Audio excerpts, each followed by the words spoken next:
Rachel. I'm Helen. And we're both sisters, and we've just been doing the Pastel de Nata cooking class, and it was incredible.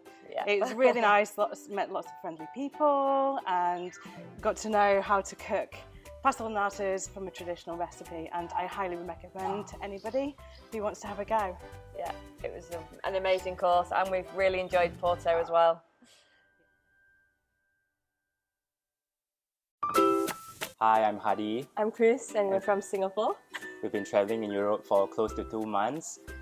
We've just completed the class with Joana. We made some really beautiful pastel de nata. We really recommend visiting Porto, and we really love Portugal. Yeah, Portugal has been lovely.